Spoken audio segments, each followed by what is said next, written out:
Di makam bawah tanah, di dua peti mati besar di ruang batu terbesar, dua mayat langit perlahan bangkit. Aliran ki mayat yang ganas dan brutal menyebar ke seluruh makam bawah tanah. Dua mayat langit ini adalah seorang pria dan seorang wanita. Keduanya berusia 40-an, dan kulit mereka sangat pucat dan ada kerutan di sekujur tubuh mereka. Dua mayat langit berada di alam nirwana, dan ki mayat yang berhembus di sekitar tubuh mereka, membuat siapapun yang melihatnya merinding. Mayat langit bangkit, mata abu-abu pucat mereka perlahan berputar dan mereka menatap Si Yan sambil duduk di dalam peti mati.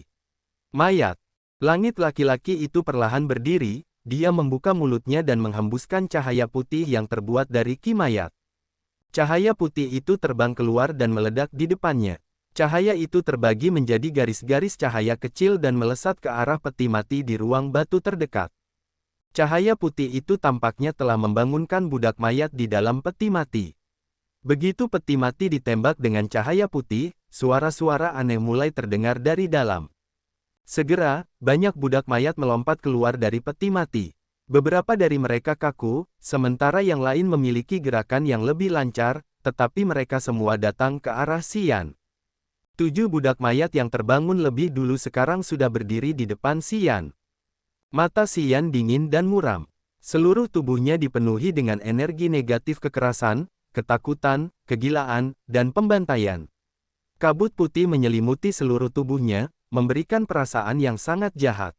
Para budak mayat maju dan mengelilingi Si Yan, tetapi 3 dari mereka bersikap hati-hati. Ketiga budak mayat itu mungkin baru saja disempurnakan, dan mungkin hanya berada di alam manusia sebelum mereka meninggal. Ketika mereka bergerak, sendi-sendi mereka mengeluarkan suara berderit dan retak, seolah-olah tulang-tulangnya masih belum sepenuhnya disempurnakan. Mereka seharusnya belum mencapai usia 100 tahun. 4 budak mayat lainnya tampaknya takut dengan aura energi negatif di sekitar tubuh Si Yan, tetapi mereka tetap bergerak maju perlahan. Keempat budak mayat ini memiliki ki mayat yang lebih kuat pada diri mereka. Ketika mereka bergerak, tidak ada suara dari sendi-sendi mereka, dan kecepatan mereka jauh lebih cepat. Dengan ekspresi dingin, Si Yan memutuskan bahwa keempat budak mayat ini pastilah mayat bumi yang telah dimurnikan selama lebih dari 100 tahun. Anggota tubuh mereka tidak lagi kaku, dan mereka tahu cara menggunakan sebagian keterampilan bela diri mereka sejak mereka masih hidup. Puci, di belakangnya, suara senjata tajam yang menusuk daging tiba-tiba bergema. Si Yan berbalik dan melihat bahwa belati kecil Xia Xinyan telah menembus tenggorokan seorang murid sekte mayat. Mata orang itu dipenuhi dengan keengganan saat dia jatuh terlentang. Setelah orang itu meninggal, semua ki mendalam di tubuhnya tersebar dan mengalir ke tubuh Si Yan. Termasuk orang ini, saat ini Si Yan telah menyerap ki mendalam dari 3 prajurit alam bencana. Kekuatan negatif itu, bercampur dengan kebencian dan keengganan, semuanya masuk ke meridian Si Yan. Tepat pada saat ini, 3 murid sekte mayat menjadi merah darah karena kekuatan penggilingan medan gravitasi. Mereka perlahan-lahan sekarat. 2 prajurit alam bumi dari negeri ajaib Yin yang juga secara terpisah dibatasi oleh medan gravitasi. Cahaya merah dan putih di tubuh mereka berputar-putar, mencoba bertahan melawan kekuatan penggilingan di medan. Meskipun mereka dibatasi, mereka tetap tidak terluka karena mereka terus menggunakan cahaya merah dan putih untuk melawan kekuatan penggilingan di medan. Setelah menggabungkan kekuatan Yin, Qi mendalam, dan energi negatif, kekuatan medan gravitasi menjadi sangat menakjubkan. 2 prajurit alam bumi itu sepenuhnya terkekang. Mereka tidak akan pernah bisa menembus batasan medan gravitasi. 7 budak mayat yang pertama kali muncul tidak langsung menyerang. Mereka hanya mengepung Si Yan dan Xia Xinyan. Si Yan dan Xia Xinyan berdiri bahu-membahu, ekspresi mereka serius. Saat mereka melihat semakin banyak budak mayat berjalan keluar dari ruang batu, hati mereka perlahan tenggelam. Makam bawah tanah ini masuk beberapa puluh meter ke dalam bumi, dan makam itu ditutupi oleh ki mayat. Ki mayat adalah kekuatan yang sangat jahat, dan bahkan dapat memotong kesadaran ilahi. Karena penghalang ki mayat ini, semua fluktuasi ki mendalam di sini disembunyikan dengan sangat baik.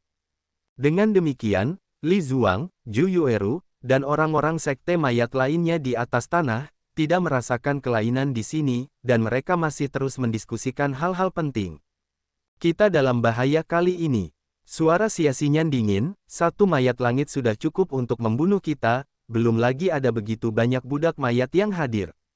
Satu persatu, semua budak mayat perlahan muncul. Dalam waktu singkat, sudah ada hampir 100 budak mayat yang mengelilingi Xian dan Siasinyan. Ketiga murid sekte mayat yang berada di bawah kekuatan medan gravitasi akhirnya mati, dengan mata mereka berputar kembali ke kepala mereka. Setelah itu, ki mendalam mereka dengan cepat memasuki tubuh Xian, dan semua meridian di tubuh Xian mulai terasa geli. Tunggu, jika kita bisa bertahan selama setengah hari, aku akan dapat memulihkan semangat bela dirimu. Xian meraung. Apa? Siasinyan terkejut, apakah kamu punya semacam obat? Tidak, Xian menggelengkan kepalanya, percayalah padaku. Asal kita bisa bertahan setengah hari, aku benar-benar punya cara untuk memulihkan semangat bela dirimu. Di hutan gelap, dia sudah memverifikasi kemampuan kekuatan eksotis di tubuhnya pada Dialan dan Muyudi. Kekuatan eksotis itu tidak hanya dapat meningkatkan semangat bela diri dan ki mendalamnya, tetapi juga dapat membantu orang lain membangkitkan dan memulihkan semangat bela diri mereka. Ketika semangat bela diri musik Muyudi terluka parah dan semua meridian di tubuhnya hancur. Namun dengan bantuan kekuatan eksotis itu, dia cepat pulih. Jika kekuatan eksotis itu dapat memulihkan semangat bela diri musik, maka, tentu saja, itu juga dapat memulihkan semangat bela diri reinkarnasi Siasinyan. Selama meridian di tubuhnya dapat mengubah ki mendalam dan membiarkannya mengalir kembali ke tubuhnya, maka dia dapat menggunakan kekuatan eksotis itu dan membantu Siasinyan memulihkan kekuatan aslinya. Waktu, dia hanya butuh waktu. Siasinyan terkejut di dalam hatinya. Dia tidak tahu metode apa yang dimiliki Xian, tetapi dia memilih untuk percaya padanya. Dia berkata, baiklah, aku akan mencoba yang terbaik. Kemudian cincin hijau di jarinya tiba-tiba mengeluarkan riak cahaya hijau yang bersinar. Bola-bola perak berkilau seukuran kepalan tangan dengan cepat muncul di telapak tangannya. Begitu bola-bola perak itu muncul, Siasinyan segera mengulurkan tangannya dan melemparkannya ke arah budak-budak mayat di sekitarnya. Boom, boom, boom, boom, boom. Di makam bawah tanah, beberapa ledakan terjadi. Semua bola-bola perak itu berkilauan dengan cahaya perak dan begitu jatuh ke tanah, bola-bola itu langsung meledak, meledakkan banyak budak mayat menjadi berkeping-keping. Suatu kali, ledakan itu menyebar ke budak-budak manusia yang berusia di bawah 100 tahun, tubuh mereka juga terbelah. Mereka sama sekali tidak dapat bertahan melawan kekuatan bola-bola perak itu. Mayat-mayat bumi, yang berusia lebih dari 100 tahun, memiliki tubuh yang sangat kuat. Di bawah ledakan bola-bola perak itu, seluruh tubuh mereka hangus, tetapi mereka tidak terluka parah. Kedua mayat langit itu masih tidak bergerak di dalam peti mati raksasa itu, tetapi mereka mulai berteriak secara bersamaan. Puluhan mayat manusia dan mayat bumi, tiba-tiba, menjadi gila, di bawah jeritan mayat-mayat langit. Bersama-sama, mereka semua dengan mengancam melemparkan diri mereka ke arah Xian. Ekspresi Xian dingin. Medan gravitasi yang membunuh 3 murid sekte mayat tiba-tiba bergerak dan dengan cepat muncul di depannya. 10 mayat mortal dan bumi berlari ke depan dan berlari ke medan yang tak terlihat. Mereka dibatasi oleh kekuatan penghancur medan, yang memiliki kekuatan ganas di dalamnya. Mereka tidak bisa keluar dari medan. Mengambil napas dalam-dalam, tubuh Xian membatu, dan ekspresinya menjadi garang. Dia diam-diam melakukan tombak jarinya dan menuju ke kelompok budak mayat. Boom, boom, boom. Bang, bang, bang. Xian mengamuk ke arah kelompok budak mayat. Menggunakan kekuatan di tubuhnya setelah membatu, dia dengan gila-gilaan membombardir banyak budak mayat. Pada saat ini, dengan tubuhnya yang membatu dan dalam kondisi mengamuk, kekuatan Xian meroket. Kekuatan jahat di tubuhnya seperti angin puyuh liar, sehingga pukulannya benar-benar membuat semua budak mayat itu terbang keluar. Semua mayat fana terhempas ke udara oleh serangan Xian, mereka tidak dapat bertahan melawan kekuatan ganas Xian. Mayat bumi berusia 100 tahun itu memiliki tubuh sekeras besi. Di bawah serangan amukan Xian, mereka terhempas ke udara tetapi kemudian mereka dengan cepat berdiri kembali, dan sekali lagi menyerbu ke arahnya dalam gelombang. Tubuh mayat bumi sangat keras. Di area dada dan perut beberapa mayat bumi bahkan memiliki pelindung mayat yang terbentuk secara alami. Pelindung mayat terbuat dari ki mayat, dan sangat padat. Bahkan tombak jari Xian tidak dapat menembusnya. Kebanyakan mayat bumi adalah pejuang alam bencana selama hidup mereka, dan mereka sudah mampu menggunakan 100% kekuatan dari masa hidup mereka. Di bawah serangan Xian yang mengamuk, mayat bumi itu baik-baik saja, mereka akan berdiri kembali dan menyerbu Xian dengan ganas lagi dan lagi. Dua mayat bumi seperti ular roh. Mereka muncul dari kerumunan mayat fana dan, dengan langkah-langkah aneh yang menyeramkan, mereka tiba-tiba muncul dan menyerang Xian dari belakang. Di telapak tangan mayat bumi, pisau tajam dari bahan tulang tiba-tiba muncul. Pisau tajam itu melesat keluar dari telapak tangan mereka dan dengan kuat menusuk punggung Xian. Bang! Jantung Xian merasakan sensasi perih. Terhadap pisau tulang yang tajam, tubuh Xian yang membatu masih bisa bertahan, tetapi itu masih terlalu berat baginya untuk ditangani. Satu demi satu, semakin banyak mayat bumi mulai menggunakan keterampilan bela diri dari masa hidup mereka. Mereka mengedarkan ki mayat dan membentuk berbagai sinar cahaya abu-abu pucat, menembakkannya ke Xian dari segala arah. Bang! Boom! Di tengah kerumunan budak mayat, Xian akhirnya tak berdaya. Terguncang, ia mulai mundur menghadapi serangan-serangan ini. Xian mengenakan satu set baju zirah berwarna merah terang. Baju zirah itu berkilauan dengan cahaya api yang membakar dan memiliki pola yang sangat rumit, namun sederhana. Dalam pola itu, ada jejak cahaya merah yang bersinar, seperti garis-garis api. Cahaya api yang berkilauan beriak dari baju zirah itu. Xian berdiri di sana, tak bergerak, tetapi budak-budak mayat itu jarang menyerangnya, seolah-olah mereka sangat takut pada cahaya api di baju zirahnya. Datanglah ke sisiku, seru Xian. Ekspresi Xian sangat ganas. Di tengah-tengah budak mayat, ia tiba-tiba mengatupkan giginya dan melakukan segel kehidupan dan kematian. Potongan segel tangan dengan cepat muncul di telapak tangannya. Satu tangan dengan segel kehidupan, dan yang lainnya dengan segel kematian. Ke-14 segel itu tidak menyatu, sebaliknya, mereka terpisah menjadi dua arah yang berbeda dan bergegas keluar. Gemuruh, 7 segel kehidupan melesat keluar, dan budak mayat yang terkena meledak berkeping-keping. Mereka tidak dapat menahan serangan bahkan satu segel kehidupan. 7 segel kematian melesat keluar, dan jatuh pada budak mayat. Para budak mayat itu baik-baik saja, dan terus menyerbu ke depan. Xian senang sekaligus terkejut. Yang mengejutkan adalah bahwa segel kematian tidak berpengaruh pada makhluk mati ini. Yang menyenangkan adalah bahwa kekuatan segel kehidupan pada budak mayat itu sangat kuat. Mereka benar-benar menghancurkan mayat bumi dalam satu pukulan. Segel kehidupan mengandung sejumlah besar vitalitas. Vitalitas yang kuat dalam segel kehidupan tampaknya menjadi musuh bebuyutan makhluk mati ini. Begitu tersentuh oleh segel kehidupan, apakah itu mayat fana atau mayat bumi, tubuh mereka semua akan segera hancur. Segel kehidupan tampaknya telah membangkitkan emosi yang menghancurkan dalam tubuh para budak mayat. Para budak mayat yang tak bernyawa tidak dapat menahan satu pukulan pun dari segel kehidupan.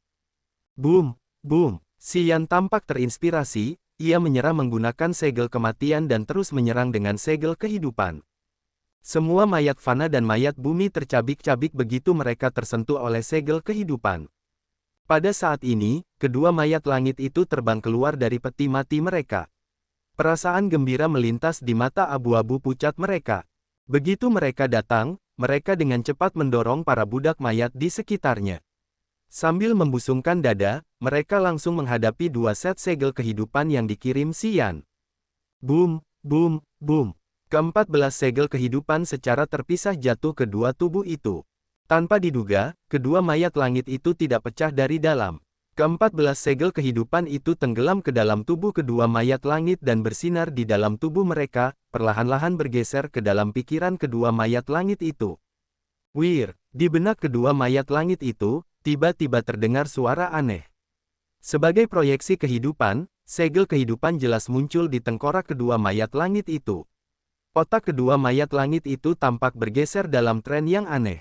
Hembusan kekuatan kehidupan aneh perlahan tumbuh di dalam benak kedua mayat langit itu. Kedua mayat langit ini, yang telah mati selama ribuan tahun, tampaknya telah mendapatkan kembali sebagian kehidupan mereka. Kehidupan, ini benar-benar berbeda dari manusia. Xian tertegun, dia menatap kosong pada mutasi yang terjadi pada kedua mayat langit itu, tidak tahu apa yang telah terjadi. Kemudian, pada saat ini, cincin pembuluh darah di jarinya juga tiba-tiba mengeluarkan serangkaian cahaya warna-warni. Cincin pembuluh darah mengeluarkan cahaya aneh yang beriak darinya, yang tampak seperti huruf-huruf dari suatu bahasa kuno. Cahaya terang keluar dari cincin pembuluh darah, membasahi daerah sekitarnya dengan aura jahat dan kuno. Banyak huruf kuno berenang di sekitar cincin pembuluh darah, seperti ikan. Tiba-tiba huruf-huruf kuno di depan menyentuh mayat-mayat langit. Sesuatu yang mengejutkan terjadi. Huruf-huruf kuno itu menempel pada mayat-mayat langit, secara bertahap bergerak ke arah kepala mereka dan kemudian menggali ke dalam. Semakin banyak huruf kuno menyentuh dua mayat langit.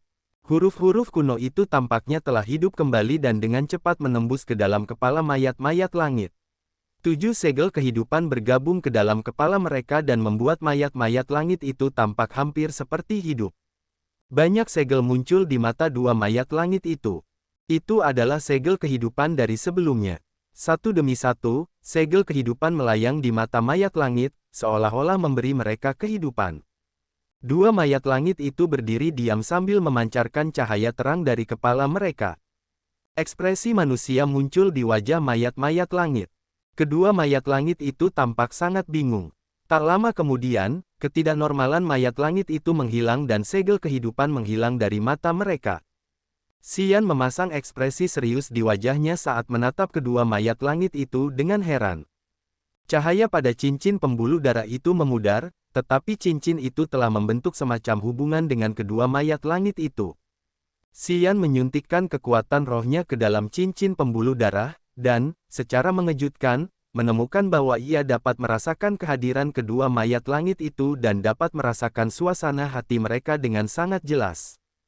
Seluruh proses mayat langit itu mendapatkan kembali kesadaran mereka berlangsung cukup singkat. Xian, apa itu? Xia Xinyan, yang mengenakan baju besi merahnya, menatap mayat langit itu dengan tidak percaya di wajahnya, sepertinya ada kekuatan kehidupan yang berasal dari kedua mayat langit itu. Bagaimana ini bisa terjadi? Kekuatan kehidupan, apa artinya itu? Xian mengerutkan kening. Hanya Raja Mayat berusia 10.000 tahun yang dapat membentuk kesadaran dan memperoleh kekuatan kehidupan. Xia Xinyan terus menggelengkan kepalanya dengan bingung, kedua mayat langit ini tidak dapat memperoleh kesadaran dalam waktu yang sesingkat itu. Tidak mungkin. Hanya Raja Mayat yang dapat membentuk kesadaran dan hidup kembali. Xian terkejut. Xia Xinyan mengangguk dengan yakin, kita tidak dapat melarikan diri kali ini. Kita tidak dapat menang melawan mayat langit. Karena mereka telah mendapatkan kembali kehidupan, mereka lebih kuat. Ekspresi Xian berubah saat dia menjadi waspada. Kedua mayat langit itu berdiri dalam kebingungan. Setelah beberapa lama, mereka menatap Xian dengan segel kehidupan yang bersinar di mata mereka. Xian tercengang. Saat kedua mayat langit itu menatapnya, cincin pembuluh darahnya mulai beresonansi dengan dua aliran gelombang aneh, yang berasal dari kedua mayat langit itu. Kedua aliran gelombang itu tampak bersahabat bagi Xian, seolah bertanya tentang sesuatu. Kedua mayat langit itu bertanya kepadanya apa yang harus dilakukan. Menatap mata kedua mayat langit itu, dan merasakan gelombang aneh di cincin pembuluh darah, Xian menyadari ketidaknormalan itu. Kendalikan budak mayat lainnya. Xian menarik napas dalam-dalam, dan mengirimkan sejumlah kekuatan roh ke dalam cincin pembuluh darah. Segel kehidupan di kedua mayat langit itu tiba-tiba menyala. Kedua mayat langit itu berteriak bersama. Satu demi satu, mayat fana dan bumi meninggalkan Xian dan Xia Xinyan dan berkumpul di sekitar mayat langit itu. Dengan teriakan mayat langit, gelombang energi aneh menyebar ke seluruh kuburan, membuat semua mayat fana dan mayat bumi patuh. Di kuburan bawah tanah, puluhan peti mati dibuka oleh budak mayat yang terbaring di dalamnya. Semua budak mayat keluar dan berkumpul di sekitar kedua mayat langit itu. Xia Xinyan tampak pucat, dan mendesah, kita akan mati kali ini. Xinyan, apakah menurutmu tidak terhormat untuk mati bersamaku? Xian berbalik dan tersenyum cerah. Xia Xinyan terkejut, kau benar-benar peduli tentang hal seperti itu di saat yang genting ini. Katakan padaku, apakah menurutmu aku tidak layak? Si Yan bersikeras. Tidak, kau nakal, tetapi kau juga menarik. Di dalam kuburan, yang dipenuhi budak mayat, Xia Xinyan berhenti sejenak dan berkata, aku tidak banyak berpikir, tetapi aku pasti akan sedikit menyesalinya. Menyesal, Si Yan tersenyum, tidak apa-apa. Teruslah hidup dan kau selalu dapat menebus penyesalan itu. Aku akan memberimu kesempatan untuk terus hidup. Bunuh mereka. Si Yan tiba-tiba menunjuk kedua prajurit alam bumi. Medan gravitasi menghilang dan kedua prajurit itu jatuh. Xia Xinyan tidak dapat memahami Si Yan. Saat berikutnya, dua mayat langit melolong lagi. Hampir 100 budak mayat bergegas maju, menjauh dari Si Yan dan Xia Xinyan, dan melompat ke dua prajurit alam bumi. Xia Xinyan menutup mulutnya karena terkejut karena dia tidak bisa mempercayai matanya. Di markas besar Sekte Mayat, Istana Mayat. Di dinding istana terdapat ukiran berbagai macam budak mayat, yang di atasnya terdapat banyak karakter kecil. Cahaya putih terbang dari karakter tersebut ke budak mayat. Banyak peti mati ditempatkan di istana, dan di masing-masing peti mati duduk seorang penatua dari Sekte Mayat. Para penatua itu duduk di atas peti mati, yang memancarkan udara aneh yang masuk ke presbiteri. Mereka berlatih dengan bersila atau memperhatikan huruf-huruf pada mayat budak dan menghafalkannya di luar kepala. Di Sekte Mayat, para penatua yang telah memberikan sumbangan akan memiliki kesempatan untuk tinggal di Istana Mayat selama 3, 5, atau 7 hari. Energi aneh dipancarkan oleh setiap peti mati di Istana Mayat, yang bermanfaat bagi praktik para penatua Sekte Mayat. Bahkan 3 atau 5 hari dapat sangat bermanfaat bagi mereka. Mereka akan mencoba mengingat karakter-karakter kecil di dinding Istana Mayat. Untuk memperoleh beberapa hari di Istana Mayat, Sekte Mayat mendorong para penatua untuk memberikan sumbangan kepada sekte. Di salah satu peti mati, seorang lelaki tua muram dengan rambut putih tiba-tiba menyemburkan seteguk darah. Pendeta Yin Hai, apa yang terjadi? Dari gua bawah tanah Istana Mayat, terdengar suara serak. Lelaki tua muram itu menyeka darah dan berkata, Tuanku, dua mayat langitku berada di luar kendaliku. Jiwa mayatku di dua mayat langit itu putus, hubungan kita semakin melemah, dan mereka bahkan menunjukkan kebencian kepadaku. Pendeta Yin Hai, apakah kau gila? Mayat langit tidak memiliki kehidupan, bagaimana mereka bisa membencimu? Kau pikir mayat langitmu sebanding dengan raja mayatku? Suara yang datang dari bawah tanah itu dipenuhi dengan penghinaan. Maafkan aku, tuanku, aku tidak berani bicara omong kosong. Yin Hai ketakutan dan berlutut di atas peti mati, aku serius. Sungguh, kedua mayat langit itu membenciku sekarang. Meskipun mereka berjauhan, aku bisa merasakannya dengan jelas. Sudah berapa tahun kau memurnikan kedua mayat langit itu? 2350 tahun. Yin Hai tetap berlutut dan berbicara dengan sopan, 20 tahun yang lalu, Tuan menganugerahkanku dua mayat langit, yang berada di langit kedua alam nirvana. Mayat langit berusia 2350 tahun. Mereka seharusnya tidak memiliki kesadaran. Orang itu berhenti sejenak, dan berkata dengan acuh tak acuh, kau menguburkan mereka di situs pemakaman yang mana? Situs pemakaman No. 93, Yin Hai menjawab dengan sopan. No. 93, Patriark Sekte Mayat berhenti sejenak dan berkata, saya akan mengirim pesan untuk menanyakan situasi di sana. Anda pergi dan periksa apakah ada masalah. Baik, tuanku. Situs pemakaman nomor 93. Prajurit alam bumi itu, yang bersama Li Zuang dan Sui Yueru sebelumnya, tiba-tiba merasakan loncengnya berbunyi. Ekspresi orang itu berubah dan dia menunjukkan rasa takut saat dia menutup matanya dan memegang lonceng itu. 10 detik kemudian, pria itu tiba-tiba berdiri dengan terkejut, sesuatu telah terjadi pada mayat-mayat langit. Guoqi, ada apa? Li Zuang terkejut. Saya mendapat pesan dari markas besar kami bahwa dua mayat langit dari presbiteri Yin Hai tidak terkendali. Tuan telah meminta saya untuk turun dan memeriksa. Prajurit Sekte Mayat bernama Guoqi ini tiba-tiba mulai meniup peluit. Peluit berbunyi di seluruh pulau. Setelah mendengar peluit itu, semua murid Sekte Mayat ketakutan dan berlari ke menara batu pusat. Ayo kita pergi dan melihat. Guo Qi segera melompat turun dari menara batu dan bergerak untuk memasuki makam. Li Zuang dan Zhu Yueru saling memandang dan melompat turun dari menara batu. Tidak perlu, kami akan naik. Dari makam bawah tanah terdengar suara malas Xian. Banyak budak mayat berjalan keluar dari 3 gua kuburan bawah tanah dan berdiri di depan menara batu. Di bawah sinar bulan yang dingin, budak mayat perlahan bergerak keluar dan mengelilingi pintu masuk gua. Mayat langit laki-laki dan mayat langit perempuan berjalan keluar dari gua. Di mata abu-abu mereka, 7 segel kehidupan kecil seperti bintang dapat terlihat. 2 mayat langit keluar dari kuburan bawah tanah dan meraung. Di lokasi pemakaman nomor 93, peti mati terbuka, satu persatu, dan budak mayat berjalan keluar, menuju ke tengah pulau. Dari lokasi pemakaman, tiba-tiba terdengar jeritan ngeri dari para pengikut Yin Yang Wonderland, dikombinasikan dengan teriakan para pengikut sekte mayat. Untuk mengendalikan begitu banyak budak mayat, hanya para penatua sekte mayat yang berada di alam langit, yang memiliki kemampuan.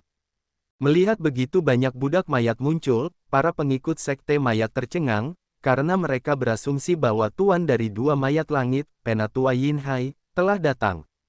Dari suara gemuruh yang dihasilkan oleh 2 mayat langit, para budak mayat di lokasi pemakaman terbangun dan bergerak ke arah mereka. Guo Qi berteriak ketakutan, bagaimana ini bisa terjadi? Tidak ada orang lain selain Yin Hai yang bisa menggerakkan 2 mayat langit itu, karena setiap mayat langit memiliki segel roh mayat yang terukir di dalam diri mereka oleh tuan mereka. Mereka hanya bisa bergerak atas perintah tuan mereka. 2 mayat langit yang bebas itu membuat Guo Qi takut. Yin Hai tidak ada di sana, tetapi mayat langit itu keluar atas kemauan mereka sendiri, yang membuat murid inti dari sekte mayat ini bingung. Li Zuang dan Zhu Yueru, 2 pendeta dari negeri ajaib Yin Yang, tahu banyak tentang mayat langit dari sekte mayat. Mereka benar-benar terkejut bahwa mayat langit itu keluar sendiri. Xian dan Xia Xinyan adalah orang terakhir yang keluar dari kuburan bawah tanah. Xia Xinyan juga bingung, karena dia tidak bisa mengerti bagaimana Xian mengendalikan 2 mayat langit itu. Bajingan, teriak Guo Qi dengan ekspresi sangat marah di wajahnya, apa yang kau lakukan di kuburan? Xian berdiri di tengah kepulan asap putih, yang mengambang di sekitar pintu masuk gua. Tanpa melihat Guo Qi, dia menatap Li Zuang dan Zhu Yueru dan berbicara dengan acuh tak acuh, berkata, sungguh rencana yang bagus. Kalian ingin menjualku ke sekte mayat sebagai mayat hidup. Aku bekerja sangat keras untukmu di kapal, hanya untuk air dan ikan, dan kalian memperlakukanku seperti ini. Li Zuang dan Zhu Yueru tampak muram, dan tetap diam. Terutama kau, Xian mengarahkan tatapan dinginnya pada Zhu Yueru, aku hanya menolak untuk tidur dengan tubuhmu yang kotor, dan kau ingin aku menjadi mayat hidup. Wanita jahat. Nak, kalian mencari kematian. Zhu Yueru mengerutkan kening dan berbicara dengan dingin, aku tidak tahu mengapa kalian masih hidup, tetapi Anda tidak akan hidup sampai besok. Oh benarkah? Xian mencibir dan menunjuk Zhu Yueru. Bunuh dia. Mayat langit perempuan itu dengan cepat berlari keluar.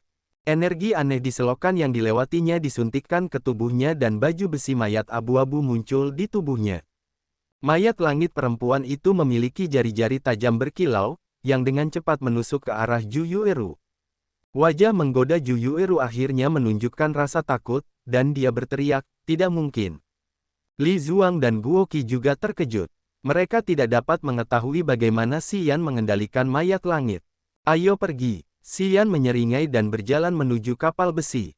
Mayat langit laki-laki itu berdiri di sampingnya dan meraung sementara budak mayat lainnya berkumpul dan membuat jalan bagi mayat langit laki-laki itu. Bunuh. Bunuh mereka semua. Xian berteriak dengan ekspresi tidak peduli di wajahnya. Ratusan budak mayat tiba-tiba menjadi gila dan berlari menuju sekte mayat dan murid-murid Yin Yang Wonderland. Para murid sekte mayat menjadi sangat ketakutan sehingga mereka terus meniup peluit mereka. Beberapa budak mayat berhenti, sementara yang lain terus berlari maju, mengabaikan lonceng. Ekspresi para murid sekte mayat berubah, dan mereka mulai membunyikan lonceng dengan panik untuk mengendalikan mayat-mayat itu. Namun, tidak semua budak mayat di situs pemakaman nomor 93 milik para murid itu. Banyak mayat bumi di situs pemakaman ini adalah budak mayat dari para murid inti dan pendeta dari sekte mayat.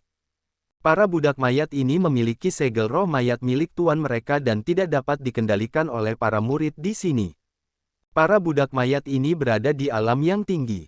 Oleh karena itu, sejak para budak mayat menerima perintah dari dua mayat langit untuk membunuh para murid sekte mayat dan negeri ajaib Yin Yang, jeritan menyedihkan bergema dari situs pemakaman nomor 93.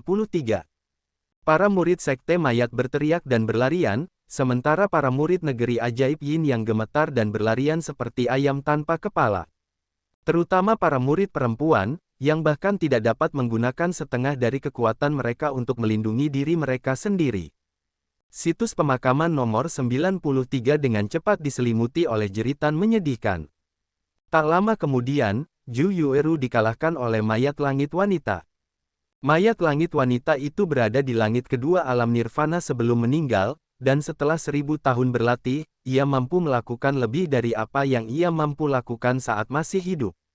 Sekali dalam pertempuran, mereka masih bisa menggunakan keterampilan bela diri yang mereka ketahui sebelum mereka meninggal. Prajurit dari negeri ajaib Yin yang berkembang pesat melalui latihan ganda.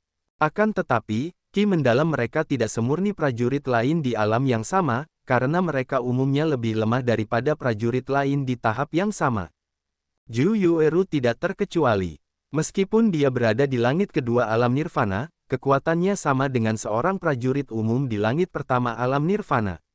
Di hadapan mayat langit itu, dia hampir tidak bisa membela diri.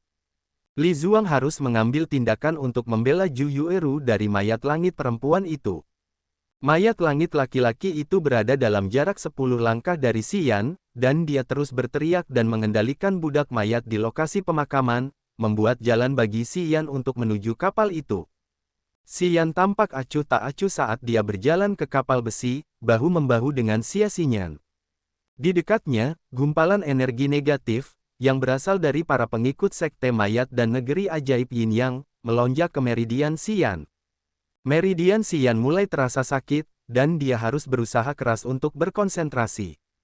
Dia terus memicu kekuatan rohnya, menuangkannya ke dalam cincin pembuluh darah, dan mengirim pesan ke dua mayat langit.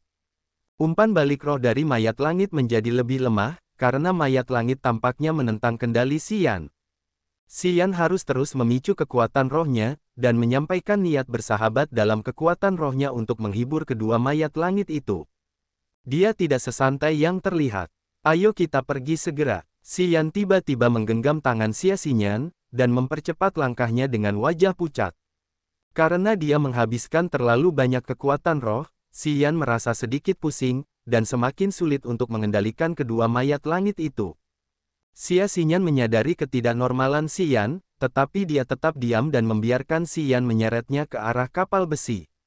Li Zuang dan Zhu Yueru terjerat oleh mayat langit perempuan itu, jadi mereka hanya bisa melihat Xian dan Xia Xinyan pergi tanpa daya.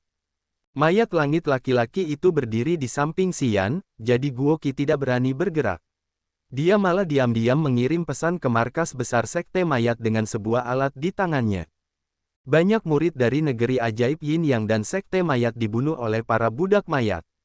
Di tengah perjalanan, Xian menyerap ki mendalam dari sedikitnya 20 prajurit tingkat rendah, yang berada di alam Naschen dan Human. Tak lama kemudian, Xian dan Xia Xinyan tiba di kapal besi. Bisakah kau mengemudikan kapal ini?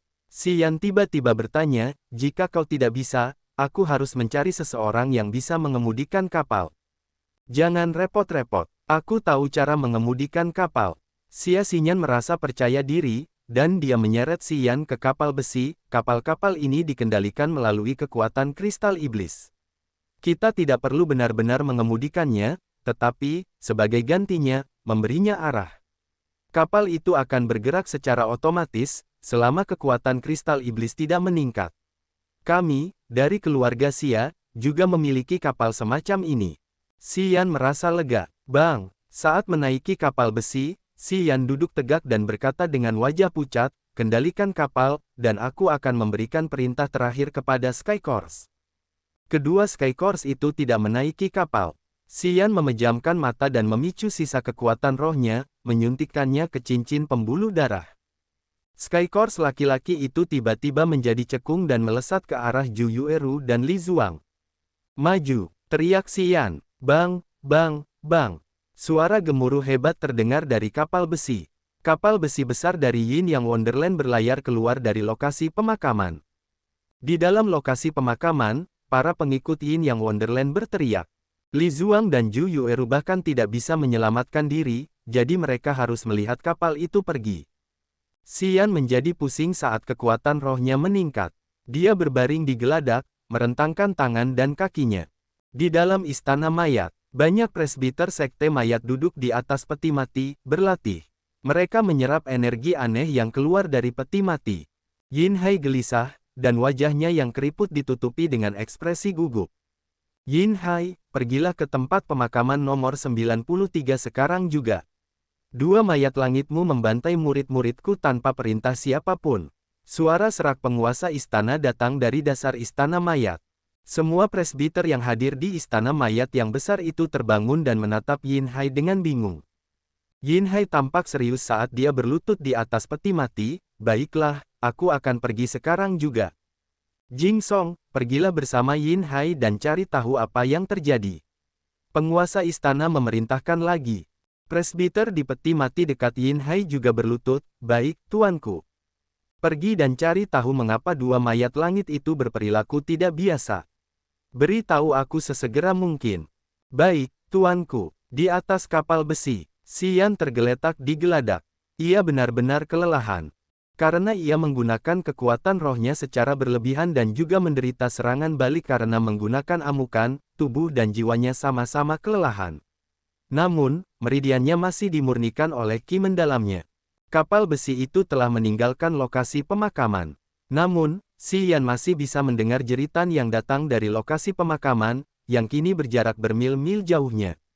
Di bawah sinar bulan, lokasi pemakaman itu masih dipenuhi rasa takut.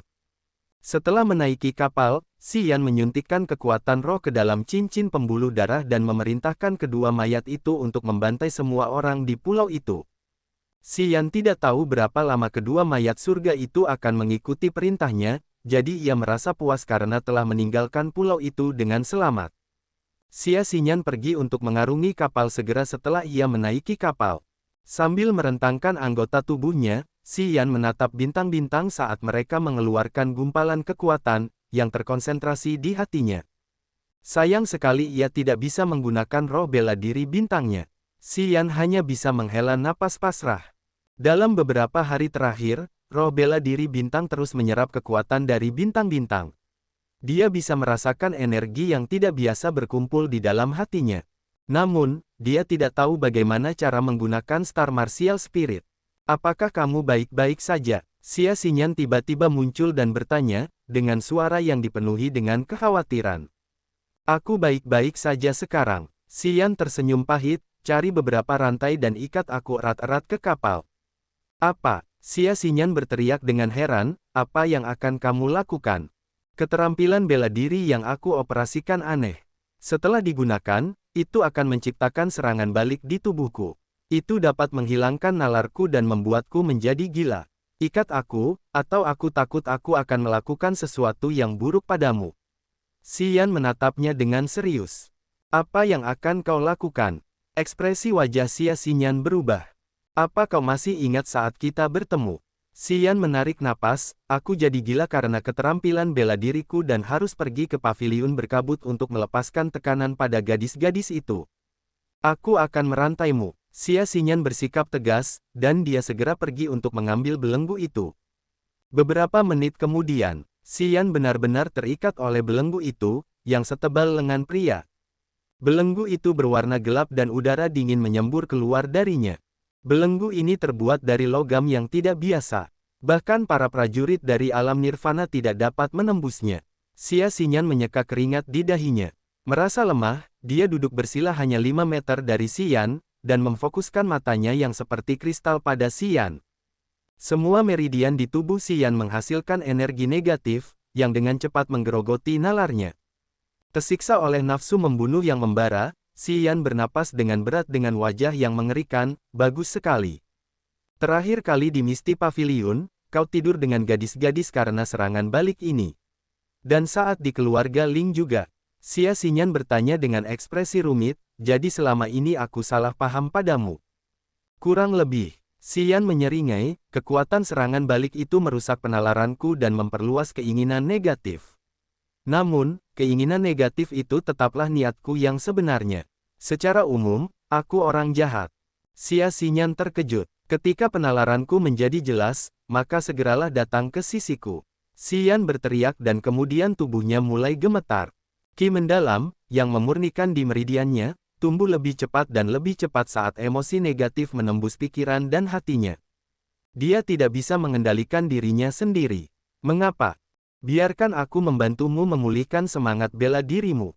Hah, bagaimana? Ingat apa yang kukatakan. Xian berteriak, dan berdiri seperti monster, menyebabkan belenggu berdenting keras. Pada saat itu, mata Xian tidak menunjukkan sedikit pun emosi manusia. Dia seperti monster haus darah dari neraka. Tubuhnya memancarkan aura pembunuh yang tak berujung, yang tampaknya ingin mengakhiri dunia. Ekspresi Xia Xinyan berubah, saat dia mundur beberapa langkah dan menjaga jarak dari Xian. Dalam waktu sesingkat itu, Xian berubah dari pria yang jernih menjadi monster, yang mengejutkan Xia Xinyan. Dia akhirnya menyadari bahwa Xian tidak bercanda. Seperti yang dia katakan, serangan balik ini dapat memakan nalarnya dan memunculkan niatnya yang lebih gelap. Digeladak, diikat oleh belenggu, Xian berjuang dan melolong sambil mengerahkan seluruh tenaganya untuk mencoba melepaskan belenggu itu. Raungannya bergema di lautan yang sunyi. Mata Xia Xinyan berbinar saat dia menatap Xian. Setelah sekian lama, lolongan Xian kehilangan energinya dan dia tergeletak di geladak sambil gemetar. Aura haus darah dan pembunuh merusak tubuhnya, sehingga dia berlumuran darah. Setelah menjalankan rampage, tubuhnya memang sudah lemah, tetapi karena serangan balik, Xian kini terluka lagi. Bahkan pembuluh darah dan tulangnya rusak parah. Berlumuran darah, mata Xian tidak jelas. Xia Xinyan tercengang. Xian terlalu kuat. Setelah putaran lolongan gila itu, keinginan membunuhnya masih ada. Keterampilan bela diri mengerikan macam apa ini?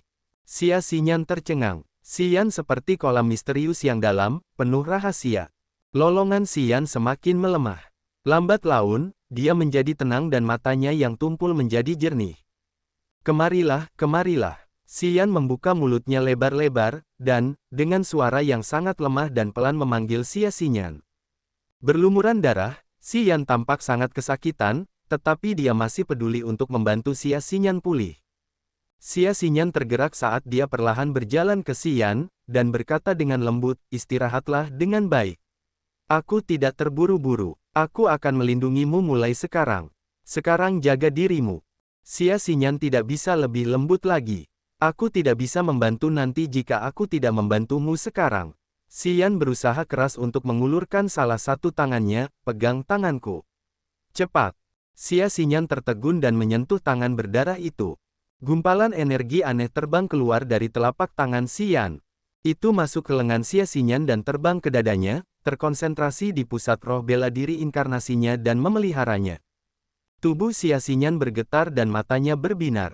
Dia bisa dengan jelas merasakan bahwa di bawah nutrisi dari energi aneh itu, roh bela diri reinkarnasinya yang terluka dengan cepat pulih. Energi aneh itu bahkan lebih efektif daripada pil. Berlumuran darah, Xian menunjukkan senyum jelek, lihat, aku tidak berbohong. Tidak, kamu tidak berbohong.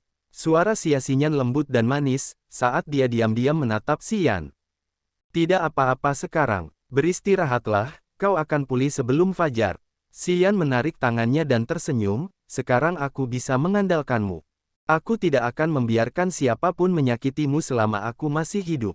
Xia Xinyan mengangguk dan berkata dengan lembut, beristirahatlah dengan baik. Xian perlahan menutup matanya, dan berbaring di dek.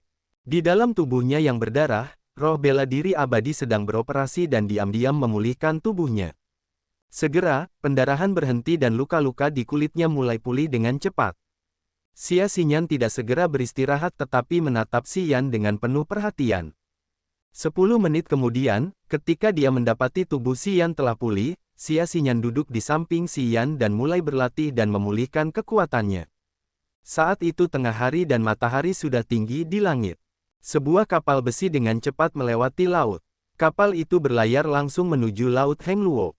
Laut Hengluo berada di antara mereka dan Laut Kiara. Untuk mencapai Laut Kiara, seseorang harus melewati Laut Hengluo. Laut Hengluo memiliki pulau-pulau yang tak terhitung jumlahnya. Laut itu berada di bawah pengaruh kekuatan Sekte Tiga Dewa, keluarga Dongfang, dan keluarga Gu. Ketiga kekuatan ini menguasai hampir setengah dari pulau-pulau di Laut Hengluo. Kapal besi itu berlayar cepat di bawah terik matahari. Di geladak, wajah Xian tenang. Dia menatap ke kejauhan sambil berjemur di angin laut yang berkibar. Dengan gaun hijau, rambut Xia Xinyan berkibar tertiup angin. Wajahnya kembali normal, cantik seperti biasa, saat dia berdiri bahu-membahu dengannya. Sudah 3 bulan, tidak hanya semangat bela diri Xia Xinyan pulih kembali ke keadaan semula, tetapi, melalui banyak tantangan, dia akhirnya membuat kemajuan lebih lanjut dan melangkah ke alam bumi. Di alam bumi, Xia Xinyan memiliki keanggunan seorang peri. Temperamennya elegan dan anggun. Dalam gerak-geriknya, ada keagungan yang tegas dan tak tergoyahkan. Xinyan, dalam 3 bulan terakhir ini, kau telah banyak berkembang. Sepertinya, untuk mengejarmu, aku harus bekerja keras. Xian tersenyum santai, dan berbalik untuk melihat wanita cantik di sebelahnya. Kau pernah berkata bahwa suatu hari, jika aku bisa mengalahkanmu, kau akan. Xia Xinyan tersenyum menawan seperti bunga teratai hijau yang mekar, sangat elegan dan cantik. Oh, mengapa kau selalu terobsesi dengan hal-hal semacam ini? Dalam 3 bulan ini, keduanya bersama dari pagi hingga sore. Mereka berbicara tentang apa saja, dan telah bergaul dengan baik. Seperti biasa, Xian terus terang dan dia sering menggodanya tentang hal-hal seksual. Namun, sejak mereka mengalami kesulitan di tempat pemakaman, Xia Xinyan memberinya banyak kelonggaran. Dia tidak mempermasalahkan kata-kata sombongnya, dan hanya ketika Xian mencoba melakukan tindakan menyimpang, dia benar-benar akan diam-diam menunjukkan kemampuan alam buminya, memberitahunya untuk menahan diri. Apakah kamu ingin menyangkalnya? Xian tampak marah, dia berpura-pura marah dan berkata, kamu adalah alasan motivasi dan kerja kerasku. Tanpamu, kultivasiku akan menjadi tumpul dan membosankan. Mata indah Xia Xinyan berbinar, dia tersenyum santai, orang-orang sepertimu tidak membutuhkan seorang wanita untuk mendesakmu. Bahkan tanpa aku, kamu masih akan menyiksa dirimu sendiri dengan gila. Seperti yang kamu katakan, kamu seorang masokis. Masokis, aku suka julukan itu. Dalam 3 bulan terakhir ini, Xian telah tanpa henti mengolah langit kedua amukan, mencoba menggabungkan energi negatif ke dalam darahnya. Bagi Xian, 3 bulan terakhir ini adalah 3 bulan yang menyiksa. Menggabungkan energi negatif ke dalam darahnya sendiri sudah sangat kejam. Sebelum dia bisa menguasainya, kultivasi Xian disertai dengan jeritan yang menusuk setiap saat. Setiap kali dia berkultivasi, itu sangat menyakitkan. Baik siang maupun malam, Xia Xinyan sering terbangun oleh jeritannya.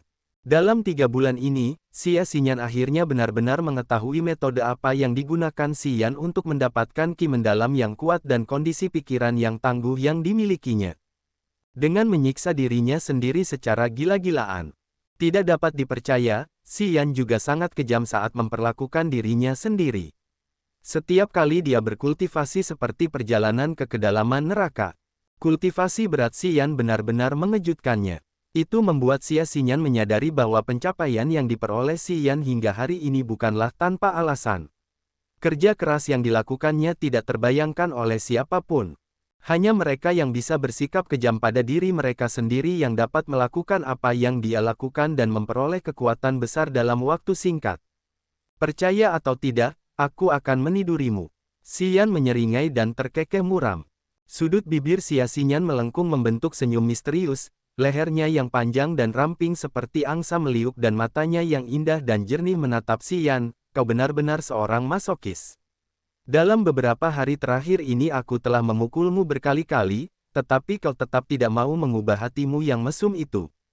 Aku datang. Xian berteriak pelan, dan kekuatan luar biasa tiba-tiba meledak dari tubuhnya seperti pedang tajam, saat ia dengan cepat menerjang ke arah Xia Xinyan. Di tengah serangannya, tubuh Xian tiba-tiba mengerut. Gumpalan kekuatan negatif menutupi seluruh tubuhnya dengan momentum tinggi, seperti seekor naga yang keluar dari jurang. Kau minta dipukuli. Xia Xinyan terkekeh saat tubuhnya yang halus berayun pelan dan melayang seperti hantu. Seperti daun, Xia Xinyan bergerak mengikuti angin dan rambutnya yang indah melambai saat tangannya yang halus membentuk teratai hijau seukuran batu kilangan. Teratai hijau itu dingin menusuk tulang, potongan-potongan kelopak tajam seperti bilah di tengah teratai bersinar dengan cahaya dingin yang menakutkan. Begitu teratai hijau itu muncul, ia segera melesat ke arah Xian yang mendekat. Boom! Xian menabrak teratai hijau itu secara langsung. Kelopak tajam seperti bilah di tengah teratai hijau itu tiba-tiba berkontraksi, dan dengan ganas mengikat tubuh Xian. Kakak, suara-suara perlawanan datang dari dalam teratai hijau itu. Tubuh Xian terbungkus erat oleh teratai hijau itu, dan ia tidak bisa bergerak sama sekali. Senyum tersungging di bibir Xia Xinyan.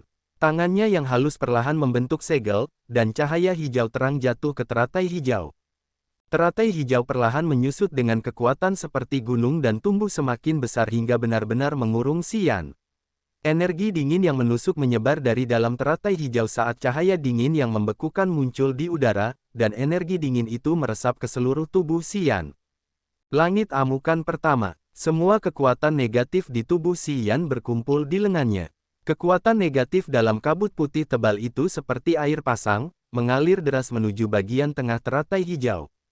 Teratai hijau bersinar dengan cahaya misterius. Sinar cahaya hijau setebal lengan pria terus menstimulasi saat mereka mencengkeram Xian dengan erat seperti rantai, dan kekuatan pengikatnya meningkat hingga 30%. Energi dingin itu meresap ke seluruh tubuhnya. Semua ki mendalam Xian mulai menurun dalam kecepatan sirkulasi, tetapi dia masih mengatupkan giginya dan terus berjuang. Baiklah, berhentilah sombong. Xia Xinyan berkata dengan nada mencela. Dia mengayunkan tangannya yang halus di udara dan menunjuk ke arah teratai hijau. Teratai hijau itu tiba-tiba terbuka. Potongan kelopak terbang keluar dan berkumpul di tangan Xia Xinyan. Xian tersenyum masam, dia mengembuskan napas dan menggelengkan kepalanya. Dulu saat aku berada di langit ketiga alam manusia, aku bisa membunuh prajurit alam bencana dengan menggunakan kekuatan negatif ini. Tapi sekarang setelah aku berada di alam bencana, mengapa aku tidak bisa mengguncangmu? Selain perbedaan dalam kekuatan ki mendalam, prajurit alam bencana lebih fokus pada kondisi pikiran mereka. Xia Xinyan terkekeh, ki mendalam di dalam dirimu lebih kuat dan murni daripada prajurit biasa di langit pertama alam bencana. Keterampilan bela dirimu juga misterius dan tidak terduga. Dengan menggunakan kekuatan negatif, kau bisa membunuh prajurit di langit kedua alam bencana, dan kau bisa berhadapan langsung dengan prajurit di langit ketiga alam bencana. Namun, akan sulit bagimu untuk menang melawan prajurit alam bumi. Aku baru saja melangkah ke alam ini, dan aku sudah bisa menekanmu. Jika itu orang lain, kau akan kalah lebih menyedihkan. Xian mengerutkan kening dan tetap diam. Aku tahu kau belum menggunakan semua kekuatanmu. Xia Xinyan tersenyum lagi dan melanjutkan, tetapi bahkan jika kau benar-benar menggunakan semua kekuatanmu, kau tetap hanya bisa bertarung dengan seorang pendekar di langit ketiga alam bencana. Apakah kau akan menang atau tidak sulit untuk dikatakan. Di wilayahmu, sumber daya untuk para pendekar terbatas, keterampilan bela diri berkualitas buruk, dan tidak banyak pengetahuan tentang roh bela diri. Tetapi laut tak berujung berbeda. Di antara 15 pasukan, setiap pendekar pusat di langit ketiga alam bencana sangat ahli dalam mengolah segala macam keterampilan rahasia. Mereka juga memiliki pemahaman yang sangat mendalam tentang roh bela diri, dan yang terpenting mereka tidak kekurangan pengalaman bertempur. Apakah kamu mengerti? Ya, Xian mengangguk perlahan. Oh, kau. Xia Xinyan menggelengkan kepalanya. Seorang prajurit alam bencana langit pertama mampu melawan seorang prajurit alam bencana langit ketiga. Apalagi yang kau lakukan? Mungkinkah kau berpikir untuk langsung membunuh orang-orang alam bumi dan alam nirwana? Hehe, aku juga berpikir begitu. Dengan jengkel, Xia Xinyan melotot padanya dan berteriak, ingat. Jangan bertindak gegabah. Jangan benar-benar berpikir bahwa kau bisa bertarung dengan seorang prajurit alam bumi. Mulai dari alam bencana, pertarungan tidak lagi terbatas pada jumlah ki mendalam, tetapi juga pada tingkat wawasan seseorang, tingkat keterampilan bela diri seseorang, dan kemahiran seseorang dalam keterampilan tersebut. Kau masih sangat muda. Apakah kau benar-benar berpikir kau bisa menang melawan seorang prajurit yang memiliki pengalaman puluhan tahun? Xian terdiam lagi. Baiklah, aku akan memberimu sedikit dorongan. Mata indah Xia Xinyan berputar-putar sementara lehernya yang berkulit putih menunjukkan sedikit kemerahan. Jika kau benar-benar dapat mengalahkanku suatu hari nanti, maka saat aku ingin menikah, kau akan menjadi pilihan pertama. Benarkah? Ekspresi Xian bergetar dengan mata yang berbinar-binar. Xia Xinyan sedikit terlalu malu untuk menatapnya, dia memalingkan kepalanya dan memunggunginya. Dia berkata dengan ringan, "Ya, sungguh." Xian menyeringai dan tertawa bodoh. Setengah bulan kemudian. Akhirnya, kapal besi ini secara resmi telah memasuki Laut Hengluo. Laut Hengluo memiliki pulau-pulau yang tak terhitung jumlahnya. Begitu Anda memasuki laut ini, Anda akan melewati berbagai jenis pulau. Di kapal besi, bendera Yin Yang Wonderland dengan gambar-gambar erotis telah diturunkan sejak lama. Sekarang kapal besi ini tidak memiliki jejak lagi dari Yin Yang Wonderland. Sebuah pelabuhan raksasa muncul di depan kapal besi. Ada puluhan kapal yang diparkir di pelabuhan, beberapa kapal jauh lebih besar dari yang ditumpangi Xian dan Xia Xinyan. Banyak prajurit dengan kemampuan yang berbeda berdiri di kapal-kapal besi itu. Banyak prajurit bertelanjang dada membawa muatan di atas kapal, dan mengangkutnya ke pelabuhan. Di luar pelabuhan, ada alun-alun berbentuk cincin.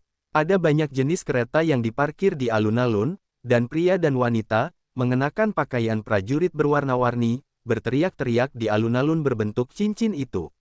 Ada juga orang-orang yang bertarung di alun-alun, bertempur dengan mempertaruhkan nyawa mereka. Pulau Menluo ini bukan milik Sekte Tiga Dewa, keluarga Dongfang, atau keluarga Gu. Itu adalah milik beberapa pasukan yang bekerja sama di pulau itu.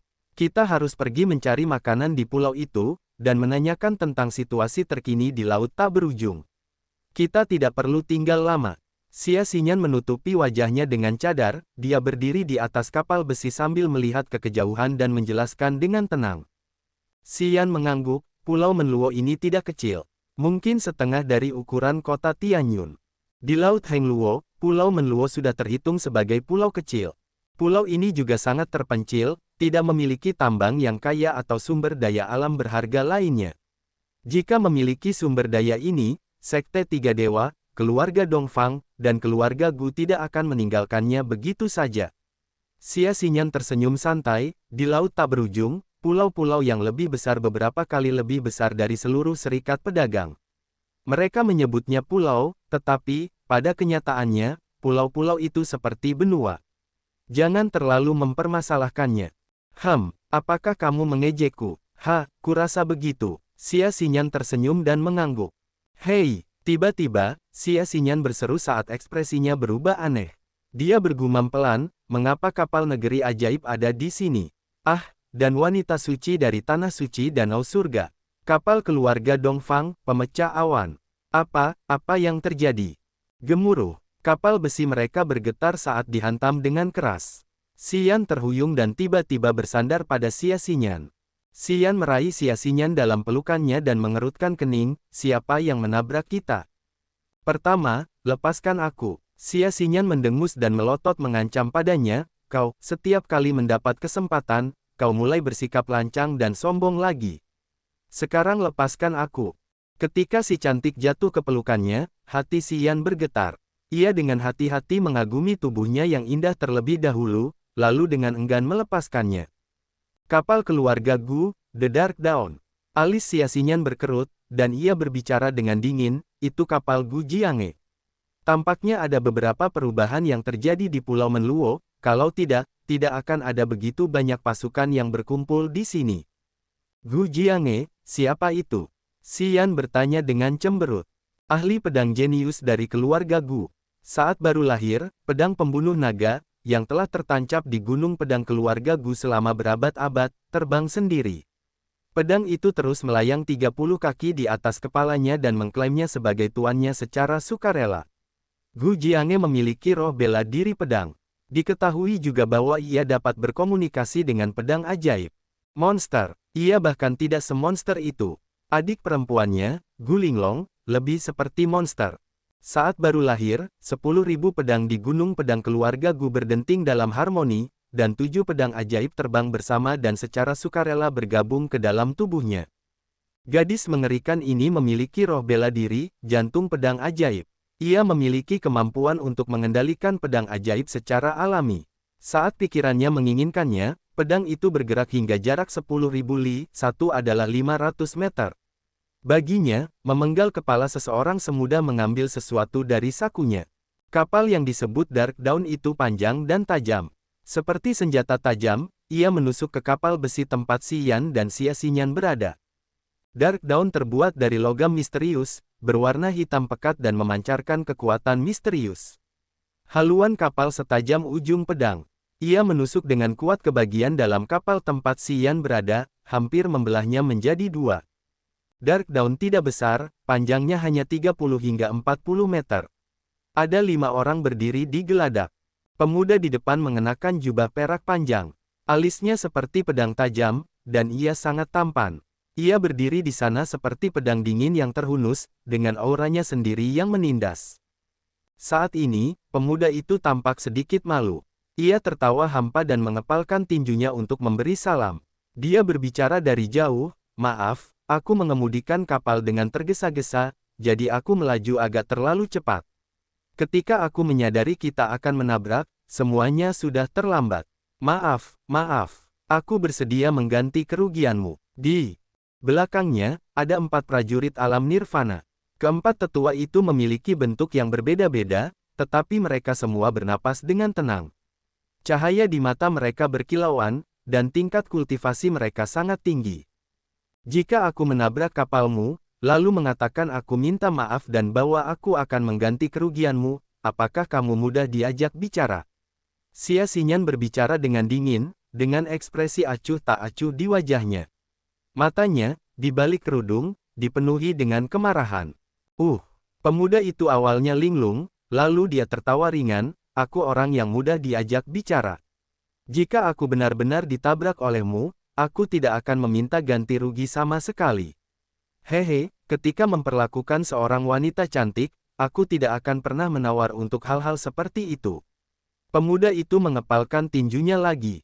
Sikapnya sangat ramah, seolah-olah dia tidak ingin memiliki konflik dengan Xia Xinyan. Pemuda itu berada di langit kedua alam bencana. Sosoknya kurus dan tinggi serta kulitnya sehalus batu giok. Tidak peduli apapun, dia adalah pria yang sangat tampan. Xia Xinyan bersikap acuh tak acuh, "Jika kau memberitahuku apa yang terjadi di Pulau Menluo, aku akan melupakan kejadian ini."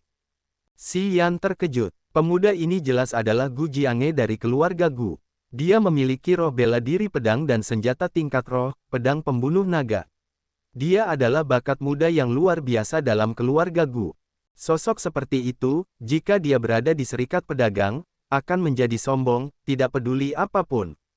Tetapi orang ini lembut dan sopan, dan temperamennya lembut. Ini sangat istimewa, Tuan tahu bagaimana keluarga Gu mengajarinya seperti itu. Ini membuat Si Yan sedikit penasaran. Sebelum Gu Jiange sempat berbicara, seorang prajurit pendek gemuk di belakangnya mengernyitkan alisnya pelan dan berkata, "Nona, tuan mudaku baik hati, dan dia bersedia mengganti kerugianmu. Kau bisa menentukan harga berapapun." Orang ini berada di langit ketiga alam nirvana.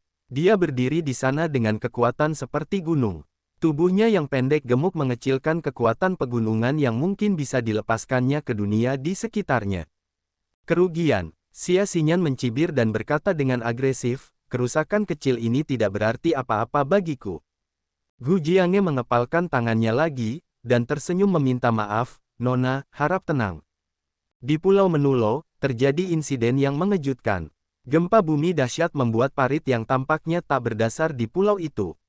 Di epicentrum gempa bumi, bongkahan es tiba-tiba meledak dari tanah. Itu hanya puncak gunung es, tetapi aura dingin yang dipancarkannya sangat mencengangkan. Tampaknya ada beberapa tanda misterius yang mengambang di sekitar puncaknya, dan tidak ada yang tahu rahasia apa yang disimpannya. Saya kebetulan bepergian di dekat sini dan berpikir untuk menyelidiki masalah ini. Hanya itu yang dapat saya katakan kepada Anda. Tidak perlu kompensasi Anda, cukup antar kami ke pulau itu." Alis Xia Xinyan sedikit berkerut. Dia mengangguk pada Si Yan dan berjalan menuju ujung runcing Dark Dawn, yang tertancap di kapal besi mereka. Beberapa saat kemudian, Si Yan mengikuti Xia Xinyan ke kapal keluarga Gu, Dark Dawn. Di dek kapal terdapat banyak lekukan. Di lekukan itu ada potongan-potongan batu berwarna-warni dan terang, dan sepertinya ada semacam sumber daya untuk Dark Dawn. Tepat saat mereka berada di atas kapal, 4 aura kuat terpancar dari keempat sudut kapal. Itu sepertinya semacam serangan yang dapat secara otomatis dipicu setiap kali seseorang menaiki kapal. Gu Jiange tersenyum santai, dan berteriak, "Ayo pergi." Kekuatan agresif itu menghilang, seolah-olah tidak pernah ada.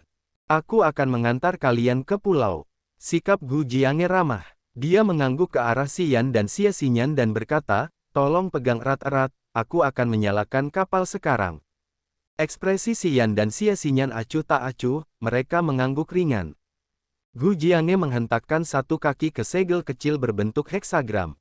6 lampu berwarna berbeda keluar dari 6 titik pada segel kecil itu. 6 sinar cahaya berkumpul di satu titik dan membentuk kapal miniatur yang bersinar terang. Gu Jiange melambaikan tangannya dan kapal kecil itu bergeser mundur. Dark Dawn bergerak bersamanya dan berlayar kembali sedikit, lalu berubah arah dan langsung melesat menuju pelabuhan Pulau Menluo. Kapal mini yang dibentuk oleh 6 sinar cahaya berwarna itu terus berguncang. Di bawah gebrakan Gu Jiange, menjadi cemerlang dan berkilauan. Dark Dawn bagaikan bintang jatuh. Kecepatannya semakin cepat, dan langsung menuju pelabuhan. Ekspresi tetua gemuk pendek itu sedikit berubah. Dia berbicara dengan mendesak, "Tuan muda, mundur." Gu Jiange tertawa, tangannya yang besar menekan ke bawah, seperti menekan orang kecil. Dia segera membuat kapal mini itu berhenti bergetar. Wush! Dark Dawn tiba-tiba berhenti dan dengan mantap berlabuh di depan pelabuhan. "Sial, siapa yang main-main? Mau mati?" Di pelabuhan, seorang pria bertubuh besar tanpa baju mengumpat dengan marah. Dia basah kuyup oleh cipratan air dan menjadi sangat marah. Setelah pria itu menyeka air di wajahnya dan melihat bahwa kapal yang membuat cipratan air itu adalah Dark Dawn milik keluarga Gu, ekspresinya segera berubah. Dia buru-buru meminta maaf dan tertawa canggung, saya tidak melihat, saya tidak tahu bahwa ini adalah Dark Dawn milik keluarga Gu. Maafkan saya. Tidak apa-apa." Gu Jiange melambaikan tangannya, dan tersenyum pada Xie Xinyan. Dia berkata, "Nona, kita sudah sampai." "Oke." Xie Xinyan mengangguk, dan berkata dengan ringan, "Ayo pergi." Xian diam-diam mengikutinya. "Tuan muda." Setelah Xian dan Xie Xinyan pergi, tetua gemuk pendek itu merenung sejenak, lalu berkata, "Keduanya tampaknya telah menaiki kapal negeri ajaib Yin Yang. Kapal ini seharusnya yang dibajak." Baik negeri ajaib Yin Yang dan Sekte Mayat menyebarkan kabar bahwa mereka akan dengan murah hati memberikan hadiah kepada orang yang menangkap pria dan wanita yang membajak kapal itu. "Aku tahu." Gu Jiange mengangguk, tersenyum. "Jika bukan karena negeri ajaib Yin Yang dan Sekte Mayat sama-sama mencoba menemukan kapal ini, aku tidak akan menabraknya. Lalu mengapa kau membiarkan mereka pergi? Kekuatan mereka berdua tidak setinggi itu. Akan mudah bagi kita untuk menangkap mereka. Jika kita memberikan mereka kepada negeri ajaib Yin Yang dan Sekte Mayat, kedua belah pihak akan berutang budi kepada keluarga Gu. Bukankah itu tawaran yang bagus?" Tetua gemuk pendek itu bertanya dengan bingung. Gu Jiange menggelengkan kepalanya, "Ketika mereka jelas tahu kalian berempat berada di alam nirvana, mereka tetap menaiki kapal, yang berarti mereka jelas tidak perlu takut." Saat mereka menaiki kapal, 4 aliran energi pedang melesat keluar dari keempat sudut, menciptakan suasana yang agresif, tetapi keduanya tampak acuh tak acuh, dan mereka mengabaikannya. Jelas, mereka bukan orang biasa. Tetua itu mengangguk dengan serius dan tidak berkata apa-apa lagi. "Ayo pergi, kita harus sampai di pulau itu juga." Orang-orang dari negeri ajaib-ajaib, keluarga Dongfang, dan Tanah Suci Danau Surga seharusnya sudah tiba di tujuan sekarang. Kita tidak boleh tertinggal. Gu Jiange meregangkan tubuh, dan seberkas aura pedang tajam melintas di belakang lehernya. Kemudian, seperti pedang tajam, ia terbang keluar dari Dark Dawn dan mendarat di pelabuhan. Puci, pria besar bertelanjang dada yang melontarkan kata-kata hinaan itu kini memiliki bekas luka pedang di sekujur tubuhnya. Matanya melotot, dan dia terjatuh terlentang. Di samping pria besar ini, banyak prajurit dengan kemampuan luar biasa semuanya terdiam. Tidak seorang pun berani mengatakan apapun. Mereka semua menundukkan kepala dan berpura-pura tidak melihat apapun. Di dalam kereta yang ditarik oleh badak api, Xian dan Xia Xinyan duduk berhadapan. Di bagian depan kereta, seorang pria berkulit gelap dengan penuh perhatian mencambuk badak api itu dengan ekspresi terkonsentrasi di wajahnya. Sikap Gu Jiange itu tampaknya ramah. Sebagai bagian dari generasi keluarga Gu yang luar biasa, sangat tidak biasa dia begitu lembut. Di dalam kereta, Xian tiba-tiba berbicara setelah lama terdiam. Ramah, lembut. Xia Xinyan menggelengkan kepalanya dan mencibir, jika Gu Jiange ini bisa disebut ramah dan lembut, maka tidak ada orang baik di dunia ini. Orang ini adalah orang yang sangat licik. Di keluarga Gu, dia terkenal sebagai orang yang kejam. Dibandingkan dengan Bei Ming Sang, dari keluarga Bei Ming, orang ini jauh lebih manipulatif. Dia membunuh orang dengan senyum ramah dan lembut di wajahnya. Tidak ada yang bisa melihat jejak kekejian atau kejahatan, tetapi orang-orang yang telah mati di tangannya berjumlah ratusan. Ekspresi Xian berubah. Jika aku tidak bersikap agresif dan secara sukarela menaiki kapal, kita tidak akan pergi semudah itu. Xia Xinyan mengerutkan kening, itu karena aku mendominasi dia, tidak takut pada prajurit alam nirvana di belakangnya, sehingga dia merasa takut dan tidak segera bertindak. Atau, kita akan berada dalam situasi yang buruk. Aku mengerti sekarang. Wajah Xian muram. Dia mencibir, sepertinya tidak akan berjalan mulus bagi kita di sepanjang jalan. Jika kita bertemu Gu Jiange lain kali, aku akan berhati-hati. Kau memang harus berhati-hati. Ekspresi Xia Xinyan serius. Dengan kemampuanmu, kau bisa membunuh seorang prajurit biasa di langit kedua alam bencana, tetapi, melawan Gu Jiange, sulit untuk mengatakannya. Pedang pembunuh naga miliknya ditempa dengan kristal iblis dari binatang iblis tingkat 8, naga api tanpa tanduk. Naga api tanpa tanduk adalah jenis naga dengan karakteristik berapi-api. Pedang pembunuh naga memiliki kemampuan api yang luar biasa. Pedang itu dapat dengan mudah membakar daging. Semangat bela diri petrifikasi tahap 2 milikmu mungkin tidak cukup untuk melawannya. Ekspresi Xian juga penuh dengan keseriusan, tetapi matanya dipenuhi dengan niat bertarung.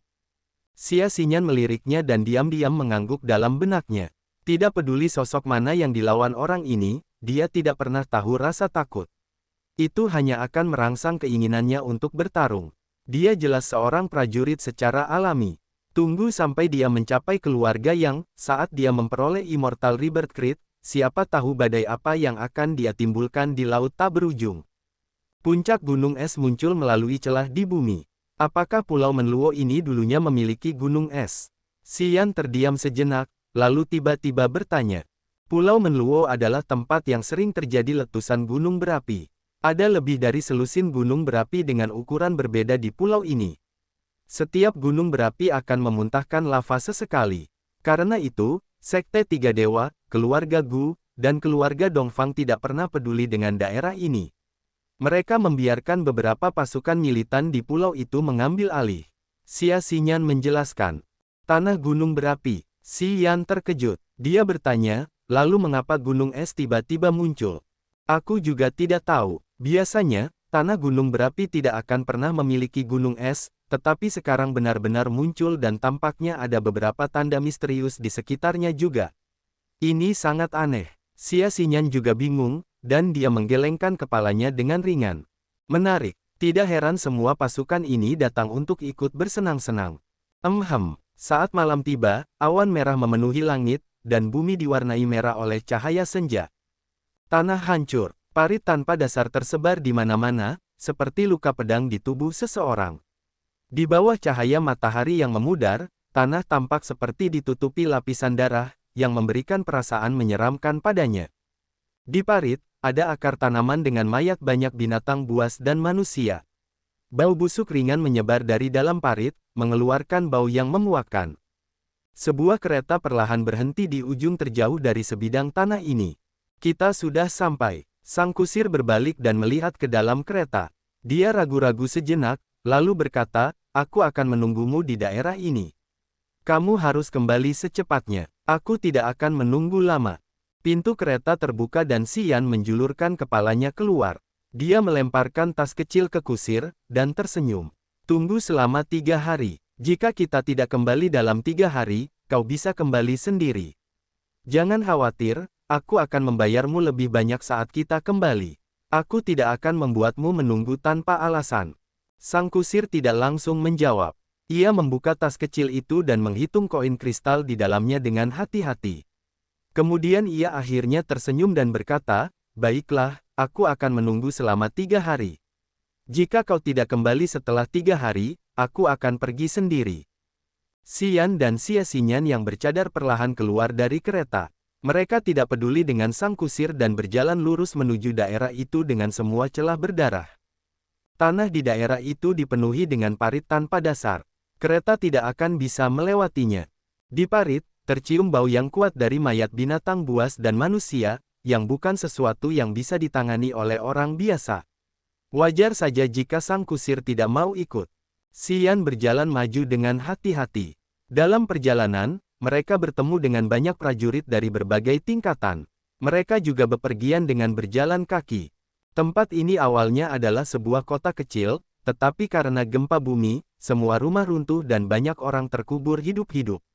Beberapa binatang iblis tingkat rendah dari pegunungan di dekatnya juga terkena bencana, dan menjadi mayat di parit. Sepanjang jalan, Xian cukup acuh tak acuh tetapi Xia Xinyan mengerutkan kening sepanjang jalan. Dia menutupi hidungnya dengan tangannya yang halus. Jelas, dia tidak menyukai bau di sini. Ada parit di mana-mana, jadi keduanya harus berhati-hati saat berjalan. Mereka bergerak melalui titik-titik yang lebih tinggi di sekitar parit yang panjang dan dalam. Di sekitar mereka, 3 kelompok prajurit juga menutupi hidung mereka dan mengerutkan kening. Mereka mengamati sekeliling mereka dan dengan hati-hati bergerak maju pada saat yang sama. Ketiga kelompok prajurit itu beranggotakan beberapa lusin orang. Sebagian besar berada di alam manusia dan alam baru lahir, dengan beberapa prajurit alam bencana, tetapi mereka semua sudah tua. Beberapa bahkan berambut putih. Orang-orang ini pastilah prajurit Pulau Menluo, atau dari beberapa pasukan yang tidak penting dari pulau-pulau tetangga. Mereka bukanlah orang-orang yang luar biasa. Di antara mereka, beberapa prajurit pria melirik Xia Xinyan dengan penuh nafsu sambil berjalan. Ada juga beberapa yang sengaja tertinggal di belakang sehingga mereka bisa menatap pinggang dan pantat Xia Xinyan yang memikat, sambil meneteskan air liur. Awalnya, Xian tidak terlalu peduli, tetapi ketika dia menyadari bahwa banyak prajurit pria, yang awalnya berada di depan mereka sekarang perlahan-lahan tertinggal di belakang, dia akhirnya menyadari situasi aneh ini. Ekspresi Xian menjadi gelap. Dia diam-diam menggunakan ki mendalam dan ki yin-nya untuk membuat medan gravitasi, dan melepaskannya pada mereka. Bu, seorang pria berusia 50 tahun, yang matanya paling menyimpang, tiba-tiba tersandung dan jatuh langsung ke dalam selokan, melakukan kontak langsung dengan mayat-mayat yang membusuk di dasar. Bu, satu demi satu, lebih banyak prajurit dengan pikiran kotor di mata mereka jatuh ke dalam parit, melakukan kontak dekat dengan mayat binatang iblis dan mayat manusia. Tubuh mereka ditutupi dengan bau busuk. Segera, para prajurit dari kelompok-kelompok di sekitar menyadari fenomena aneh ini. Di antara orang-orang itu, bahkan beberapa kultivator terampil tidak dapat mengetahui apa yang sedang terjadi. Jadi, ketika mereka melihat Xian dan Xia Xinyan lagi, mata mereka dipenuhi dengan rasa takut dan hormat. Semua prajurit pria itu menghentikan ekspresi penuh nafsu di wajah mereka, dan memasang wajah serius. Mereka tidak lagi berani menatap Xia Xinyan. "Oh, kau!" Xia Xinyan menggelengkan kepalanya pelan dan berkata dengan frustrasi, "Aku sudah terbiasa dengan tatapan ini. Jika aku sepertimu dan menyerang semua orang yang terus menatapku, bukankah aku akan mati karena kelelahan?" Beraninya mereka menatap gadisku. Xian mengerutkan kening. Dia berbalik dan melemparkan tatapan tajam ke arah orang-orang itu, lalu dia mendengus dingin, "Aku bersikap murah hati dengan tidak mengambil nyawa mereka." "Siapa gadismu?" Ini benar-benar membuat Xia Xinyan pusing. Dia memutar matanya. Xian menyeringai dan tidak menjawab. Xia Xinyan frustrasi, tetapi dia tidak bisa berbuat apa-apa terhadap sifat nakal Xian, jadi dia mulai mengabaikannya dan terus berjalan maju. Setelah 2 jam, keduanya tiba di tempat yang ramai dan berisik. Di sini paritnya sangat dalam seolah-olah tidak berdasar, masing-masing seperti lubang raksasa. Paritnya gelap dan dalam, dan dipenuhi dengan mayat yang tak terhitung jumlahnya. Sebuah gunung es berbentuk prisma menyembul dari salah satu parit yang dalam, seperti pedang tajam. Gunung es itu setinggi 2000 kaki, dan menunjuk lurus ke langit. Energi dingin yang menusuk tulang menyebar dari gunung es itu. Semakin dekat Anda mendekatinya, semakin dingin rasanya. Beberapa prajurit tingkat rendah hanya bisa menonton dari jauh, karena mereka tidak berani terlalu dekat dengan gunung es itu. Puluhan prajurit berpakaian rapi dari negeri ajaib, keluarga Dongfang, dan tanah suci Danau Surga berkumpul sekitar 1000 meter dari gunung es itu. Dengan ekspresi bingung, mereka saling berbisik seolah-olah sedang membicarakan sesuatu dengan tenang. Xia Xinyan tiba-tiba berhenti. Xian juga berhenti di belakangnya. Pada jarak 1500 meter dari gunung es itu, mereka menatap ke langit di atas. Gunung es itu diselimuti kabut dingin yang tipis. Di bawah cahaya matahari terbenam, gunung es itu memancarkan cahaya merah darah. Di dalam gunung es yang berkilauan itu, ada banyak tanda aneh yang melayang-layang. Tanda-tanda itu tampaknya berasal dari beberapa mantra rahasia, sambil berputar-putar dengan warna dan cahaya yang cerah, dan memancarkan fluktuasi energi yang samar. Ini hanyalah puncak gunung es. Bongkahan es yang lebih besar tersembunyi lebih dalam di dalam tanah. Tidak diketahui seberapa besar gunung es itu. Xian dan Xia Xinyan mengerutkan kening sambil melihat gunung es itu, lalu mereka diam-diam melihat ketiga kelompok orang yang paling dekat dengan gunung es itu. Ekspresi mereka serius. Tetua alam langit Chen Duo, dari negeri ajaib, Saintes Kuyanxing, dari tanah suci Danau Surga, dan Dongfang He, dari keluarga Dongfang.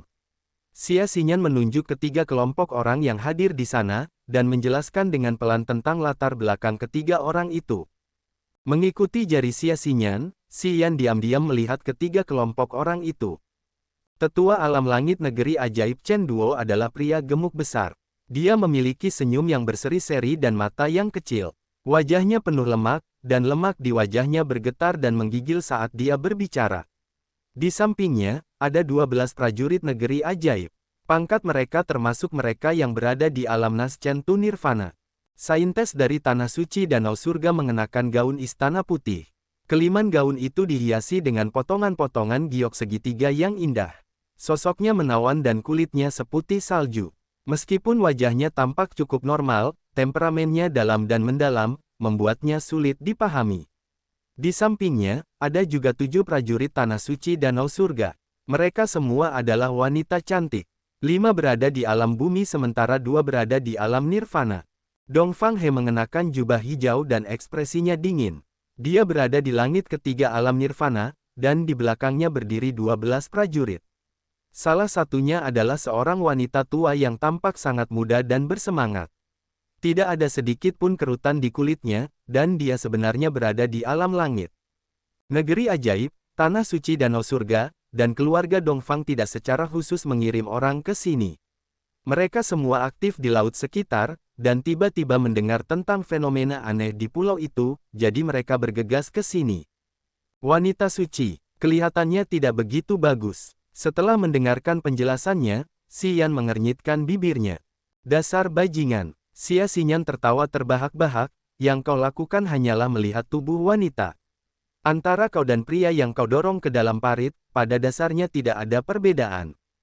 Xian menyeringai. Kuyanxing adalah wanita cantik yang sangat terkenal di laut tak berujung.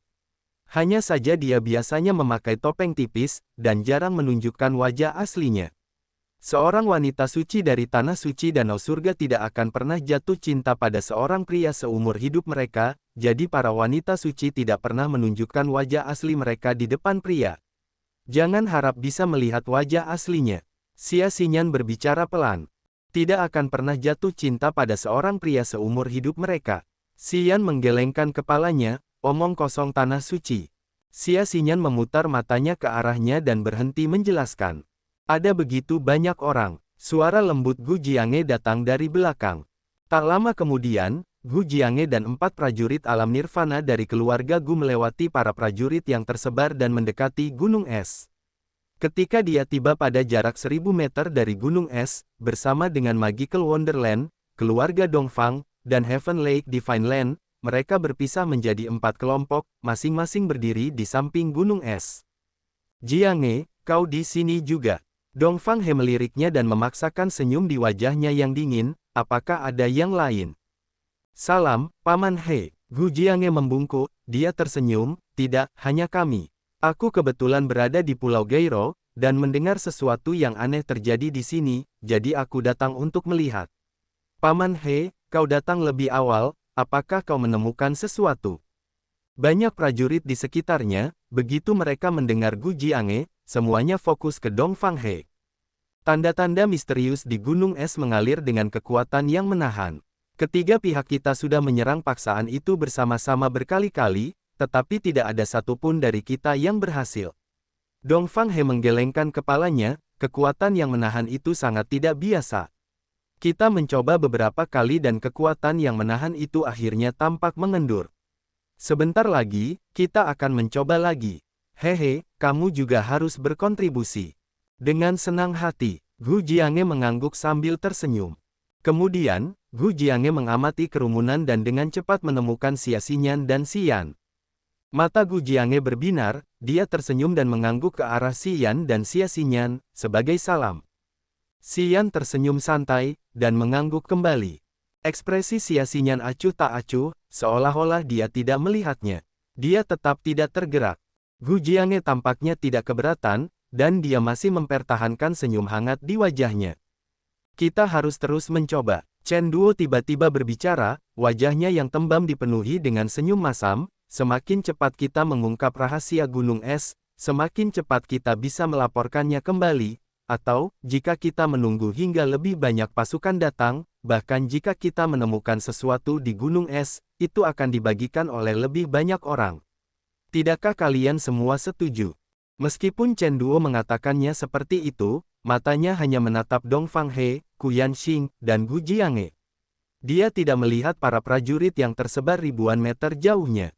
Dalam benaknya, jika benar-benar ada rahasia di gunung es, tidak ada orang lain yang berhak untuk membagikannya.